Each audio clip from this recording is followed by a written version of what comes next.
Welcome to the Meat and Potatoes podcast. Today we're joined by Paul Huish, who is the founder and CEO of Drone Hive. That's a cool name. What is Drone Hive? Well, Drone Hive, we are a national drone service provider. We do a little bit of work in Canada as well, but we lean on local pilots throughout the nation. We got over 1,600 signed up as of now to help our clients scale their aerial data collection and help them with, business intelligence that they can get from using drones. Very cool. Fairly straightforward, but go into some detail if you could on, the services you provide and some of the industries that you serve. Yeah, of course. Our big thing is, like I said, scaling the execution and the aerial operations for all industries. So we support a lot of construction, a lot of inspection for, sensitive assets like cell towers, wind turbines, utility facilities. We work with a lot of insurance companies because they are working on claims adjustments, or there may be a dispute about some construction or some damage that was caused. So it's really across the board. We dip into agriculture as well, and we support a lot of environmental kind of conservation restoration efforts. And it's changing all the time. Part of our business is also supporting the R&D initiatives underway, for things like drone delivery and UTM. We could get into that and spend all day about it, but I don't want to get too much into the weeds. But basically, how are these drones going to be integrated into the national airspace so that we can safely cooperate with the manned aircraft already there and reach some of these goals that, a few years ago probably seemed like futuristic sci-fi movie stuff, but we are really getting close to potentially having these drone taxis in the relatively near future. Yeah, we'll dive into that, the kind of the future of the drone industry in a minute. So the old-fashioned way was you climb a tree, or you go to the top of a building, or you climb a pole, or you have an airplane or a helicopter, right? But now all of your the services you provide to various industries, if they want that service and they want you guys to do it, they'll ping you and you'll assign the pilot. Is that how it works? That's correct. So, the drone technology has rapidly improved, allowing businesses to do things differently. And usually the new methodology that we're using with remote pilots to do these inspections, they're increasing safety, saving lives and taking people out of these hazardous environments, and then allowing us to collect the data more quickly and cheaper than you would with a manned aircraft, and higher quality imagery than you'd get from a satellite. So the technology is what allowed this whole new industry, I guess you could say, to evolve and be embraced by these large businesses. But how it works is we get contacted usually by a client, a large corporation that has interests in a diverse geographic location, right? So they need a drone hive to help support them in all of their markets. And so, for instance, just today, one of our clients, they need something done at ASU in Arizona, and they have a very tight turnaround time to get a topographical map of a potential development. And so we're going to send somebody out locally to go out and fly this mission early next week, and then provide them the data so that they can make a decision on whether or not they want to move forward with this development project, or just help with the planning in general. Maybe they already made the decision, but they have some questions about how they're going to approach this project and what needs to be done there and exactly what they're dealing with. So we call on our pilots in Phoenix to see who's available, and we know these individuals. It's not like they've signed up and they're just sitting there. All of those 1,600 pilots have been interviewed and are familiar with how our process works, and have probably been trained on a few types of flight operations. But because our clients are different and they have different demands for their data sets, we may need to train them on a new methodology or best practice or procedure or flight path for that project. And then we do that once we know they're available, we know they're interested, we've agreed on the rates, we've agreed on the terms, they have the right equipment, or in this case, we're shipping them a very high-end unit to fly next week. And then our flight operations team makes sure that they're really well prepared. Our safety officer, who used to work for the FAA, he'll make sure that everything we're doing is compliant with the FAA, that we're not flying close to any airports, we're not flying over people or cars, and then we'll sign off and have them perform the mission and upload the data to our portal, and then we transfer that over to the client. Perfect. Very cool. Yeah. So where did the idea come from? Well, I don't want to get too long-winded, but I was working for a company in the FDA regulated space that focused on contract resource management. We were sending in teams of white collar professionals to help out pharmaceutical and medical device companies when they had issues or special projects, right? So we were dealing with a contract workforce already at this company, and I'd helped to build it. I was the 7th employee. And I invested in a drone technology company called Slant Range. They make a high-end sensor for agricultural crop analysis.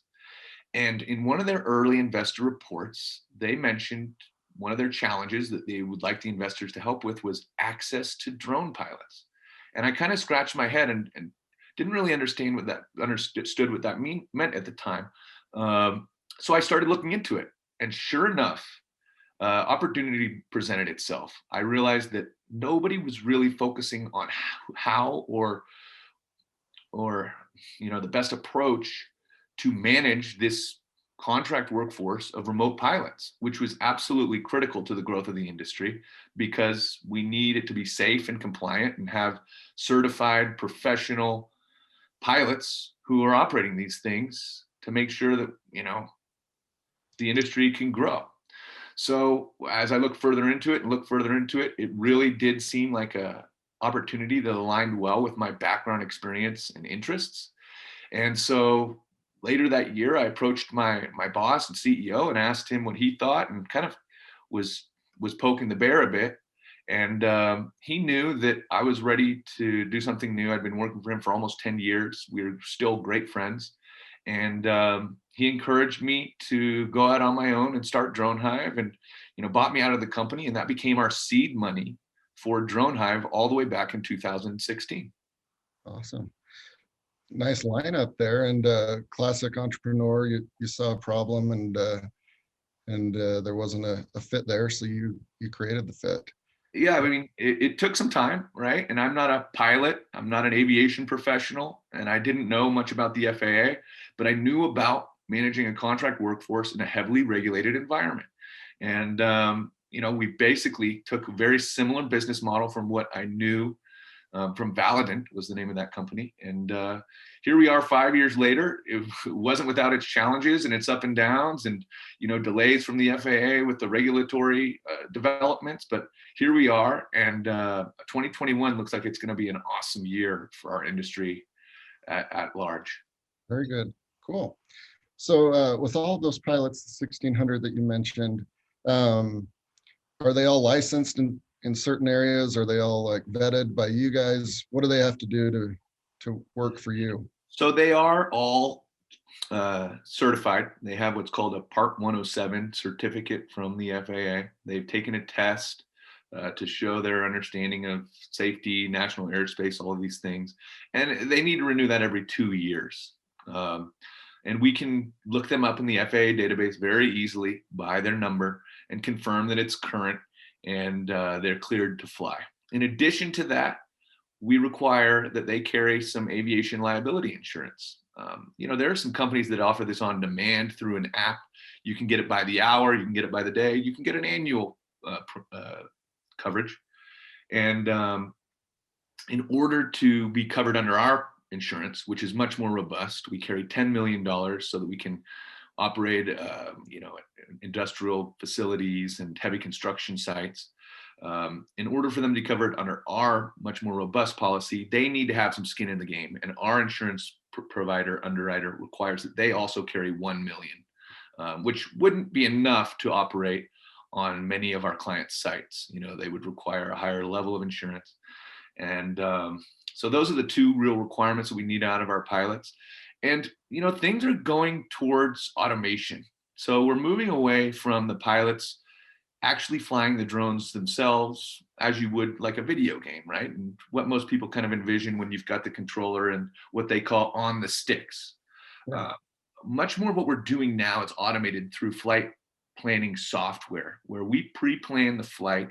The drone software, has avoid and detect technology. It knows its altitude. It knows where it is in relative space, and it knows where and when to take the photos. Just regular imagery, thermal or otherwise. So we're moving away from really skilled pilots on the sticks and more towards people who are willing to learn software processes, and setting up these more automated flights that allow for repeatability, higher quality, and kind of a more complete data set. Very cool. Yeah, that makes sense.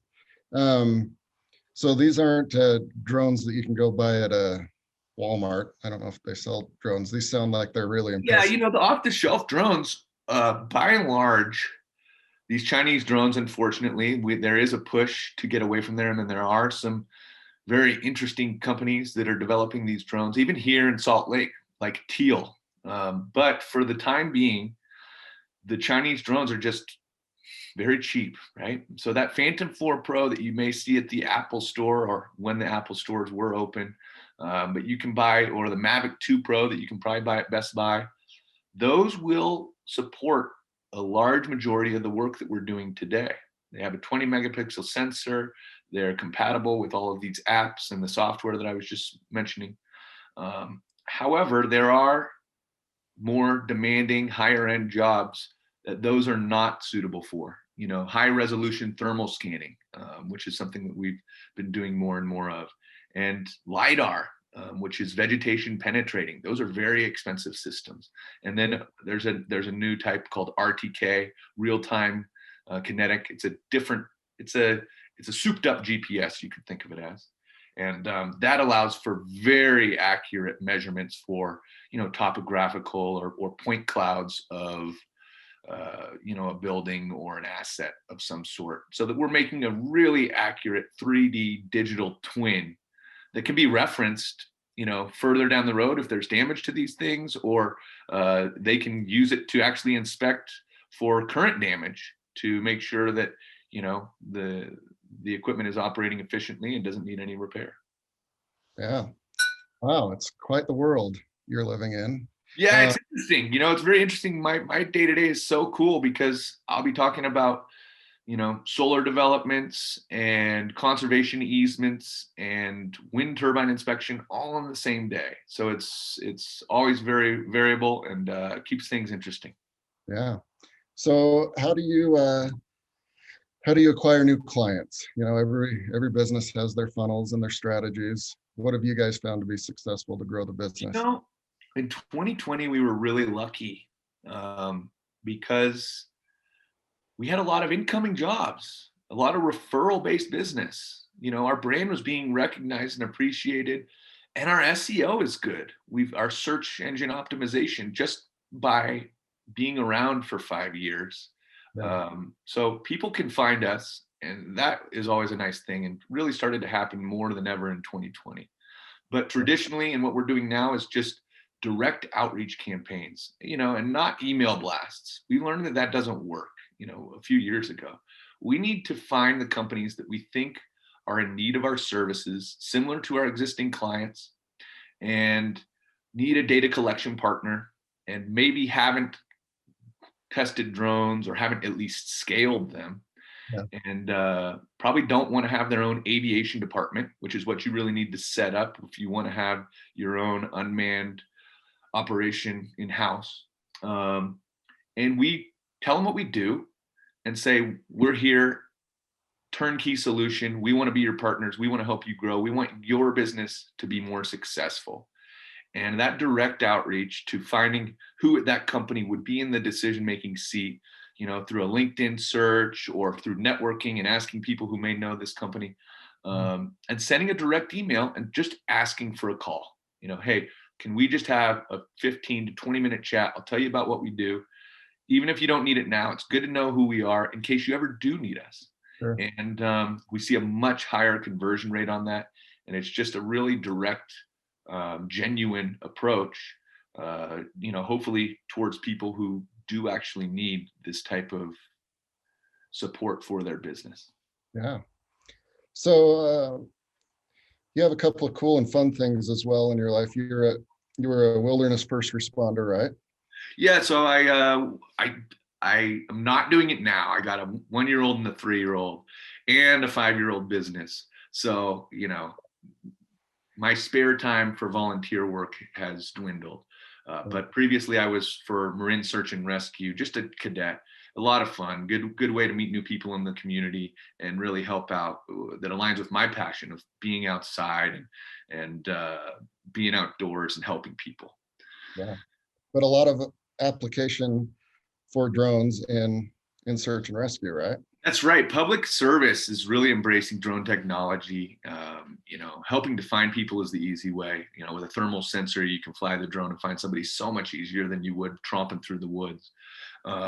But for other applications, they're starting to use it in fire mitigation, firefighting, and indeed, but the technology still has a way to go.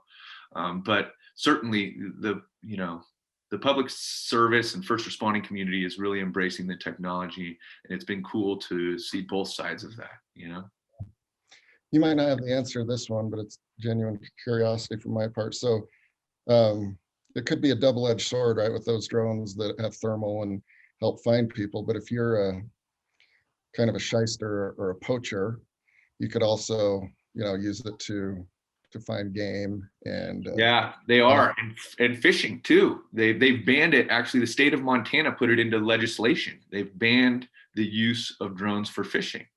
And I've heard stories of people outfitting drones that then become a fishing tool where they're putting hooks on them. So that is something we want to absolutely discourage. In many cases, it's illegal.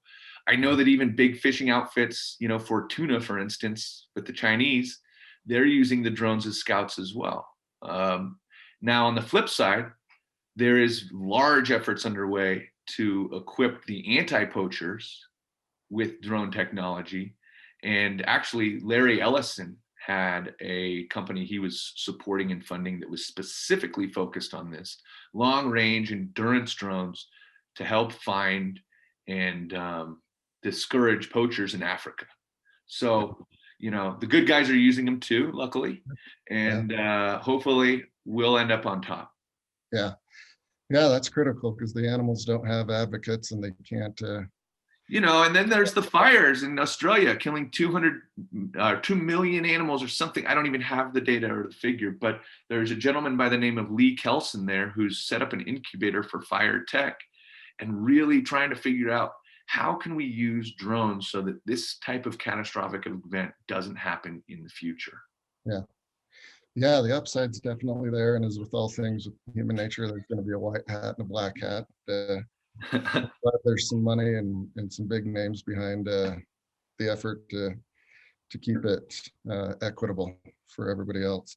Really cool. So you also worked at Pebble Beach. Oh yeah, that was my high school job. So I grew up in California. I was born in Salt Lake, and my family moved to California when I was young. And during the summers, I worked at golf courses and was lucky enough to get a job as a bag boy at Pebble Beach.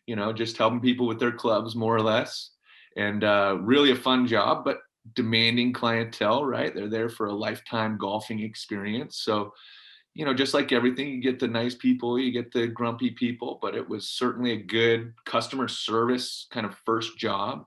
Yeah, And of course, aligned nicely with my interest in golf. And, we get to play every once in a while, and was really a great job.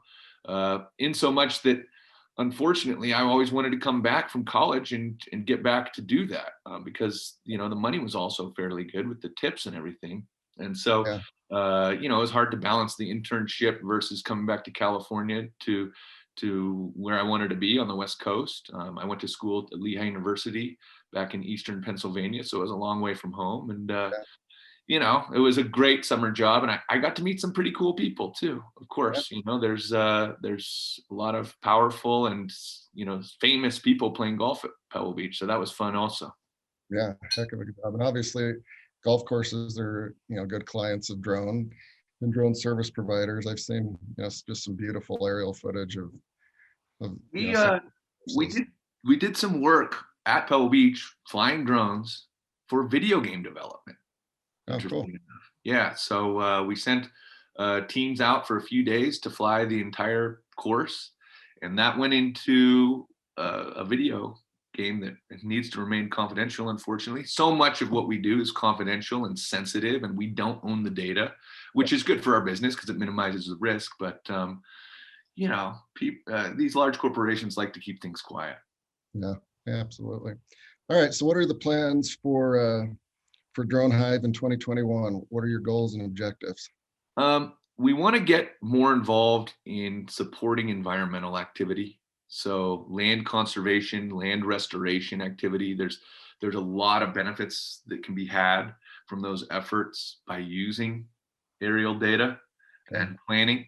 And overall, my directive is simple. My goal is simple. I want as many people flying drones as safely as possible everywhere in the US for all applications. And anything that we can do to encourage that and promote that will in turn be good for our entire industry. And I think good for society. There's a lot of benefits that this technology can bring by creating jobs that do not require a college degree. So we're focused a lot on these partnerships with STEM education programs. We already have partnerships with some of these programs in the Bronx, in Baltimore, in Detroit, and we're working on setting one up in Chicago and here in Utah also.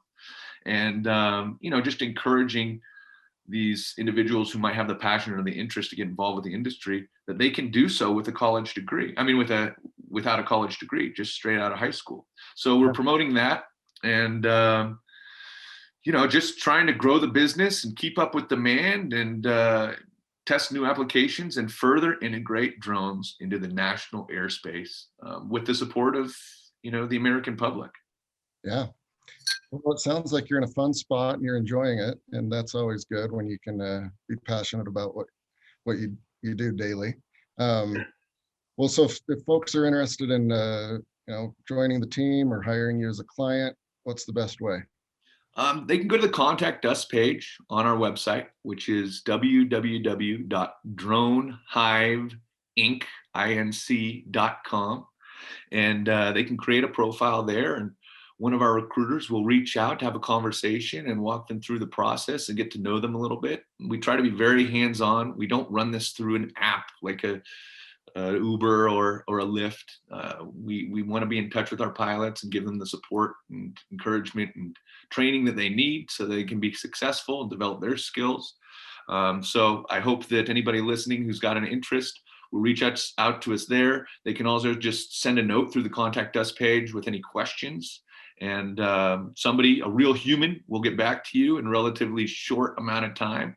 And, even just questions about what's possible, or if you have an idea for your business that maybe isn't real today, but is something that we can explore and work on, that's what we want to do.